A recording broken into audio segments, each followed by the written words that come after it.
जो अंग्रेज के तर्ज हुकूमत के लिए तश्कील दी गई थी मुंतकिल हो गया। अब इसमें पाकिस्तान की रूह फूंकना जरूरी है,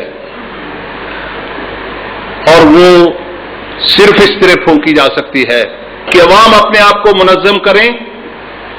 सिर्फ हम फर्दन फर्दन मायूस होकर अफसोस करते रहे कि ये धोखा हो गया, वो धोखा हो गया, तो कुछ नहीं होगा। होता तभी है जब आप मुनज़्ज़म होकर चीजों को अपने हाथ में लेने की कोशिश करें। वो कहते हैं ये बज़्म मैं है या कोताह दस्ती में है महरूमी, जो बढ़ के खुद उठा ले हाथ में मीना उसी का है। तो खुद अपने आप को मुनज़्ज़म करने की जरूरत है। खुदा ने हमें आजादी दी है,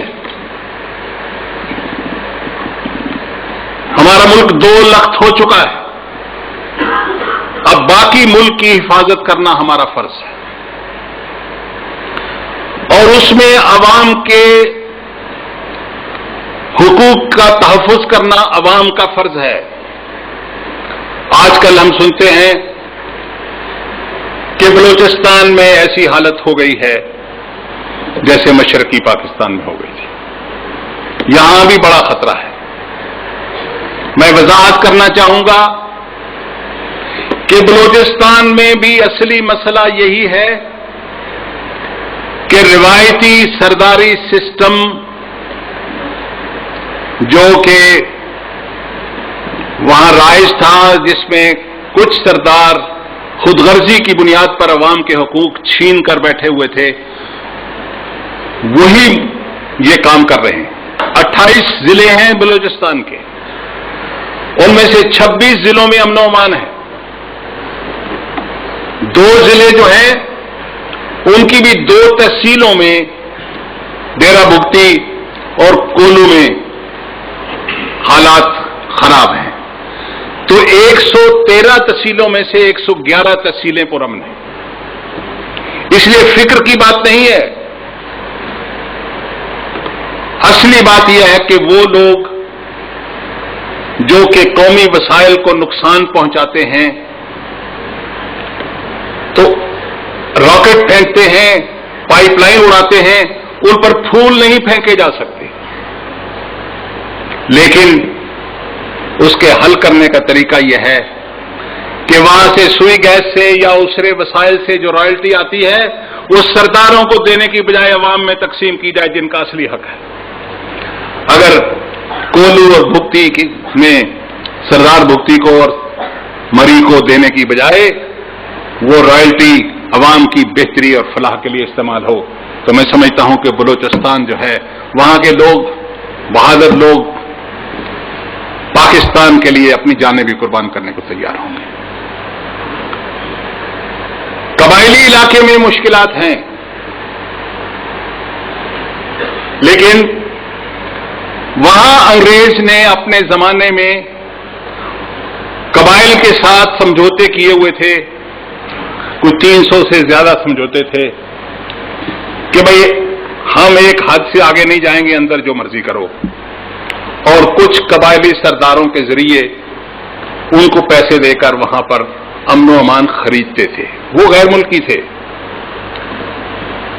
उस इलाके को अभी तक पसमानदा रखा गया है। अब यह भी दुरुस्त है कि कुछ ज्यादतियां वहां हुई हैं, लेकिन मैं समझता हूं कि हुकूमत न ताकत से चलाई जा सकती है, न चालाकी से चलाई जा सकती है। हुकूमत चलाई जा सकती है तो हिकमत से चलाई जा सकती है, तहम्मुल से चलाई जा सकती है। अगर चालाकी और ताकत के इस्तेमाल की बजाय हिकमत और तदब्बुर से काम लिया जाए और उनको समझाया जाए कि ये इलाके पसमानदा रहने की बजाय यहां स्कूल और सड़कें और अस्पताल बनाए जा रहे हैं, तो मुझे यकीन है कि वहां के अवाम इस पर लब्बैक कहेंगे और वो पाकिस्तान का खुशहाल हिस्सा बनेगा। तो हमारी असल मसला यह है कि हम मसाइल को सामने लाकर उस गौर फिक्र करके उनको हल करने की बजाय या तो ताकत का इस्तेमाल करते हैं या मायूस होकर कह देते हैं कि पाकिस्तान टूट रहा है। मेरा ईमान है, और डॉक्टर सफदर साहब की तरह मेरा ईमान है कि पाकिस्तान टूटने के लिए नहीं, मजबूत होने के लिए बना है, और इंशाअल्लाह ये पाकिस्तान तरक्की करेगा। हमारी आजादी जो खुदा की तरफ से एक नेमत थी, इसको तरक्की देना, इसको महफूज रखना, ये हमारा फर्ज है, और हमें मायूस होने की बजाय, मनफी ख्यालात रखने की बजाय आगे बढ़कर हर शोबे में हर फर्द को चाहिए कि वो अपना जिस इलाके में बैठा हुआ है वहां जो काम कर रहा है उसको बेहतर तरीके से करने की कोशिश। अगर हम सब अपने काम को बेहतर तरीके से करने की कोशिश करें तो हम सब भी खुश होंगे और पाकिस्तान भी तरक्की करेगा।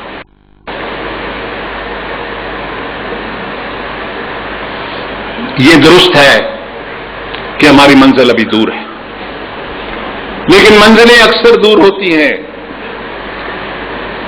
और बाहिम्मत लोग जो हैं वो किसी कदम को अपनी आखिरी मंजिल नहीं समझते। वो जो मंजिल रखते हैं जब उस पर पहुंच जाते हैं तो नई मंजिलें तय करते हैं और फिर आगे बढ़ते हैं। और इसीलिए अल्लामा इकबाल ने कहा था कि सितारों से आगे जहां और भी हैं।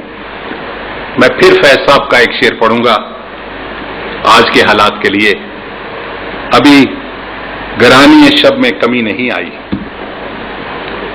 अभी गरानी शब में कमी नहीं आई, चले चलो कि वो मंजिल अभी नहीं आई। तो फैसला हमें यह करना है कि हमें आगे बढ़ना है, पाकिस्तान के लिए काम करना है, खुदा के इस तोहफे को मजबूत करना है और अपनी कौम को संवारना है, अपने मुस्तकबिल को संवारना है, अपने बच्चों के मुस्तकबिल के संवारना। हमारा हर एक का ये फर्ज होना चाहिए कि हमें जैसे पाकिस्तान मिला था, जितनी मुश्किलात के साथ जो भी हमारे मसाइल हैं, इससे अगर हम थोड़ा सा बेहतर कर जाएं तो हमारे बच्चे इसको आगे और बेहतर करेंगे। बहुत बहुत शुक्रिया।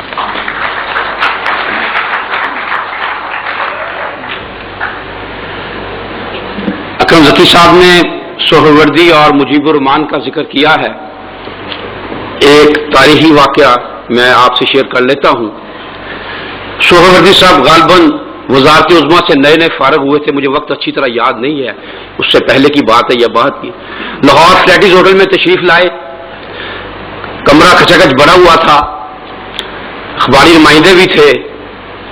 मुजीबुर रहमान एक साइड पर हाथ बांधे खड़े थे। खुद ही सोहरवर्दी साहब कहने लगे, लोग मुझसे पूछते हैं तुमने पाकिस्तान की क्या खिदमत की है। लोग मुझसे फिर दोहराए इस बात को, लोग मुझसे पूछते हैं कि तुमने पाकिस्तान की क्या खिदमत की है। मैं उनसे कहता हूं मैंने इस नौजवान को संभाल कर रखा हुआ है, क्या इससे बड़ी पाकिस्तान की कोई और खिदमत हो सकती है। बाद के हालात ने उनके तशवीश को सही साबित किया। जमहूरियत जब नई नई दुनिया में मुतारफ हुई तो उसकी 3 टांगें थी। बाद में चौथी टांग ने उसे मजबूत भी किया और बहुत आम भी किया। मेरी मुराद सहाफत से है। हमारे मुल्क की सहाफत में जो बड़े बड़े नाम हैं उनमें मुजीबुर रहमान शामी साहब भी हैं, वो हमारे मेहमान हैं। मैं उनको दावत खिताब देता हूं, वो तशरीफ लाएं और अपने ख्यालात से हमें नवाजें।